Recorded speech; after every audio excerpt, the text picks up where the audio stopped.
हाय नमस्कार. तर आपल्या चॅनलवरती खूप दिवसाच्या गॅपने आज व्हिडिओ येत आहे.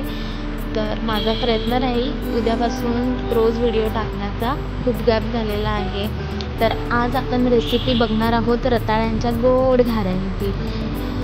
हेल्दी असं म्हणू नाही शकत, तेलाचा वापर होतो खूप, पण सकाळ संध्याकाळ इव्हनिंग स्नॅक्समध्ये किंवा आपल्याला कधी भूक लागलेली असेल छोट्या भुकेसाठी ह्या घाऱ्यांची रेसिपी खूप छान आहे. पारंपरिक आहे. आपण नेहमी भोपळ्यांच्या घाऱ्या करतो, तसंच हे रताळ्याच्या घाऱ्या आहेत. सेम प्रोसिजर आहे. तर चला बघूया. आपल्याला लागतील तितके आपण रताळे घेणार आहोत.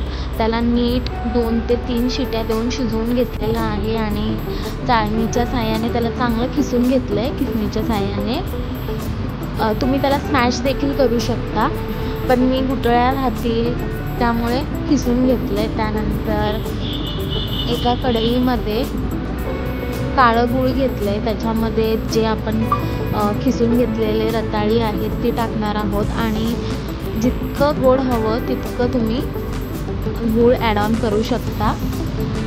जास्त गूळ वापरू नका, नाहीतर ते चिकट होतं खूप आणि पीठ नीट मळलं जात नाही, खूप लूज होतं. एका परातीमध्ये गव्हाचं पीठ घेतलं आहे, त्याच्यामध्ये थोडंसं मीठ आणि थोडंसं सफेद तिळाचा वापर केला आहे आणि जे मिश्रण आपण तयार केलेलं ते थोडंसं मिश्रण थोड्या प्रमाणात घ्यायचं आहे, नाहीतर पीठ खूप लूज होतं. जितकं पीठ मध्यम घट्ट होईल तितकं आपण मळून घ्यायचं आहे. जास्त पण कडक नाही आणि जास्त पण लूज नाही. आणि छोट्या पुऱ्या बनवताना आपण छोटे गोळे करतो, तसे छोट्या गोळ्या करून त्याला लाटून घ्यायचं आहे. किंवा तुम्ही एक पूर्ण अशी अख्खी चपाती करून त्याला वाटी किंवा ग्लासच्या साहाय्याने छोट्या पुऱ्या करू शकता. आणि गार्निशिंगसाठी मी थोडंसं तीळ वरती लावणार आहे, पण ते तेलात गेलं की ते निघून जातं, त्याचा काही उपयोग नाही, पण केलं आहे.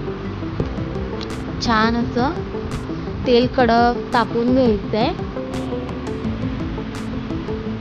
छोटंसं पिठाचा तुकडा टाकून चेक केलं पीठ हे तेल आपलं गरम झाले की नाही आणि नंतर त्यामध्ये एक पुरी सोडलेली आहे. गूळ जसा आपण घेतो काळा गूळ किंवा येल्लो गूळ, तसंच ते पुरीचा कलर देखील होतं. डार्क ब्राऊन झाला आहे या पुऱ्यांचा कलर, कारण मी काळ्या गुळाचा वापर केला आहे. आणि पुरी टम्म फुगलेली आहे, खूप छान. असंच एक पुरी मी तळून घेणार आहे. तुम्ही देखील घरी ही रेसिपी ट्राय करा. मी डबा भरून ठेवलेला आहे आणि उद्यापासून माझ्या स्नॅक्समध्ये किंवा सकाळच्या चहासाठी नाश्त्याचं काही टेन्शन नाही आहे. 8 ते 10 दिवस या घाऱ्या मला पुरणार आहेत. तर व्हिडिओ आवडल्यास व्हिडिओला लाईक करा, शेअर करा, सबस्क्राईब करा आणि माझ्या व्हिडिओला असंच प्रेम द्या. उद्यापासून डेली रोज एक व्हिडिओ टाकण्याचा प्रयत्न करणार आहे. तर चला भेटूया उद्या परत एकदा. तोपर्यंत बाय.